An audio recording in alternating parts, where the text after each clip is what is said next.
Gobi Manchurian এবং cotton ক্যান্ডির পরে এবার কাবাবে কিন্তু সম্পূর্ণভাবে কৃত্রিম রং ব্যবহার নিষেধাজ্ঞা জারি করলো কর্ণাটক সরকার। কর্ণাটক সরকার থেকে এই পদক্ষেপ নেওয়া হয়েছে, যেখানে বলা হচ্ছে যে ভেজ নন ভেজ সমস্ত কাবাবে কিন্তু এই কৃত্রিম রং ব্যবহার সম্পূর্ণভাবে বলতে পারে নিষেধাজ্ঞা। এবং এই নিষেধাজ্ঞা জারি করা হয়েছে ইতিমধ্যে কর্ণাটকের সরকারের তরফ থেকে। এর আগে আমরা দেখেছিলাম যে গোবি মাঞ্চুরিয়ান এবং কটন ক্যান্ডির উপরেও কিন্তু এই সমানভাবে নিষেধাজ্ঞা জারি করা হয়েছিল, এবং সেখানে এটা বলা হয়েছিল যে এই নিষেধাজ্ঞা জারি অর্থাৎ কেউ যদি অমান্য করে তার বিরুদ্ধে কিন্তু কঠোর পদক্ষেপ নেওয়া হবে। এবার ঠিক সেই মতো বলতে পারেন সেই নির্দেশ বা সেই নিষেধাজ্ঞা জারি করার পরে আবার নতুন করে যে মূলত কাবাব রয়েছেন,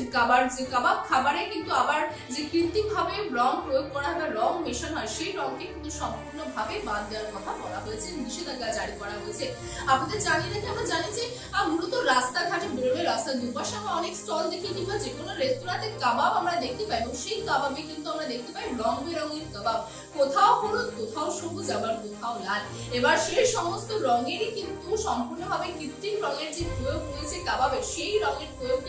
কিন্তু সম্পূর্ণভাবে নিষেধ করলো কর্ণাটক সরকার। আপনাদের জানিয়ে রাখি যে ফুড সেফটি অ্যান্ড কোয়ালিটি ডিপার্টমেন্টের তরফ থেকে কিন্তু রাজ্যব্যাপী যে কাবাব বিক্রি হয় তার কিন্তু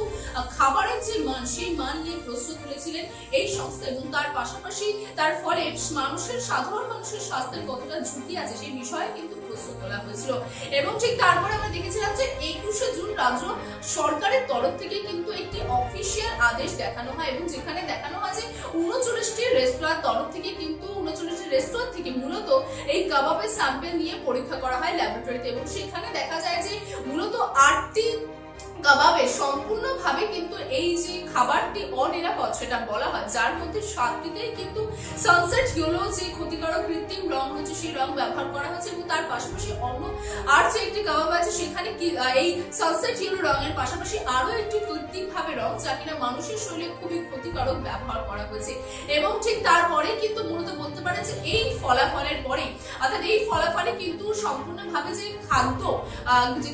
খাবারের মান অর্থাৎ 2006 যে আইন পাশ হয়েছিল সেই আইনের অধীনে যেখানে বলা হয়েছিল যে 59টি বিষয় কিন্তু নিষেধাজ্ঞা জারি করা হয়েছিল, যার মধ্যে কিন্তু বলা হয়েছিল যে সেই নিষেধাজ্ঞা যদি কেউ অমান্য করে, সেই অমান্য করলে কিন্তু তার বিরুদ্ধে যথাযথ পদক্ষেপ নিতে পারবে রাজ্য সরকার। এবং ঠিক তেমনই কিন্তু যে কাবাবের যে ফলাফল, কাবাবের যে স্যাম্পলের পরীক্ষার পরে যে ফলাফল এসেছে সেই ফলাফল অনুযায়ী কিন্তু এবার সম্পূর্ণভাবে কাবাবে কৃত্রিম ভাবে যে রং ব্যবহার করা হতো বা অ্যাড করা হতো সেই কৃত্রিম রং ব্যবহারকে সম্পূর্ণভাবে নিষেধ করা হলো কর্ণাটক সরকারের তরফ থেকে। এবং তার পাশাপাশি এটাও জানানো হয় যে এই আইন অনুযায়ী যদি কোনো ব্যক্তি এই কৃত্রিম রং ব্যবহার করে বা তার কি যদি সামনে আসে, তাহলে তার কোথাও জায়গায় যদি 7 বছরে তার বিরুদ্ধে 7 বছরের কিন্তু মূলত কারাগার বাস হতে পারে, কোথাও সেখানে সেটি কিন্তু যাবজ্জীবন কারাগার দ্বারে কিন্তু পরিণত হতে পারে, আবার তার বিরুদ্ধে কিন্তু 10 লক্ষ টাকা জরিমানাও হতে পারে। তো মূলত বলতে পারেন যে এই বিষয়ে কিন্তু একদম কড়াকড়ি ভাবে কর্ণাটক সরকার পদক্ষেপ নিয়েছেন। এই সম্পূর্ণভাবে যে কৃত্রিম রং ব্যবহার করা হচ্ছে, যার ফলে সাধারণ যে খাবারের মান রয়েছে সেই খাবারের মান তো নষ্ট হচ্ছে, পাশাপাশি সাধারণ মানুষের শরীরে যে